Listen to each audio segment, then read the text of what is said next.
Hey friends, I hope you're enjoying these CEO Central exercises. So proud of you for taking the time to really vision, streamline, and simplify your business. I know it takes time to not work on your normal client work and just look at that overall picture, but let me tell you, it really builds momentum in your business so much faster, and you'll make much more impact with your clients and be able to reach many more people by prioritizing this. So let's dive into exercise B. It's your ideal schedule. I redo my ideal schedule every 3 to 6 months, usually every 3 months, just because things change with my kids' schedules. While I was working a part-time job, my part-time job schedule would change. Things just shift, and that's one of the beautiful things about being an entrepreneur is we can be in charge of our schedule, but usually we forget this, right? And we react to our schedule instead of creating it with intention and creating it in a way that feels really good to you. So for example, my husband and I a few weeks ago started a new exercise class, and we wanted to take it together at the same time. And so I moved my schedule around to accommodate it. When my son goes back to preschool in the fall, my schedule will shift again. And that's okay. Give yourself permission to shift and be intentional. So I have a blank month calendar for you, and this is an exercise where I want you to get really practical. So you may need to have your computer open, though I would encourage you not to keep #all the tabs open, and really get clear on what are the hours you want to work, and then what do you want to put into each of those hours, what specific tasks. So some example of things you might want to make sure you put in are team meetings, if you have team members, times that you work on your finances. If you want to take a CEO day regularly, right now in my business, because I'm in shift, I'm taking 2 CEO days a month. I encourage you to at least take 1 CEO visioning day a month, so put it on your calendar.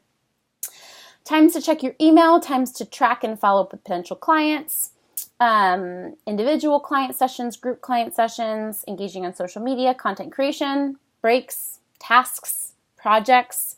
For me, tasks are more like little tiny things I need to get done. Projects is a project might take an hour or 2 hours, and I need to block off a time for that.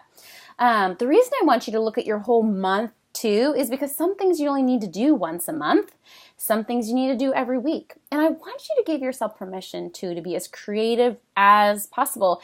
If you only want to do your client work 1 week out of the month or 3 weeks out of the month, schedule it in, right? That's the only way things are going to shift is if you change your schedule. And that's one of the most beautiful ways that we can create boundaries and continue to serve and love in our business, because we're not feeling overtaxed or overwhelmed or like our clients are bugging us, because we're creating the system, right? We're creating when we decide to be in our business, and we just communicate that to our clients, right? And the clients that aren't okay with that either aren't going to work with us, or are going to be able to shift with us, right? But it's important that you, as the leader of your business, create your ideal schedule and figure out what boundaries you want to uphold.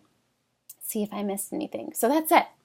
Brainstorm, give yourself permission. Another way I like to do this too is just opening up Gmail and kind of like going in the future to a blank week and just kind of blocking off times and kind of seeing how I like that. How do I like seeing my clients here?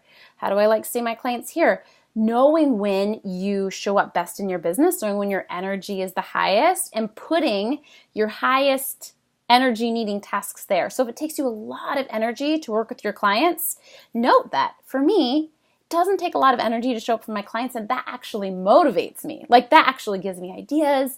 It leaves me feeling inspired. It's really energizing. So I'll often put that in potentially a lower energy time because I just naturally can bring up energy for that. And then I'll put content right after that. If there's any tasks in your business that take a lot of energy or are that you tend to dread, make sure that you put those where you'll have the energy for it. Okay. Good luck with exercise B, creating your ideal schedule, and permission to change it as often as you need to.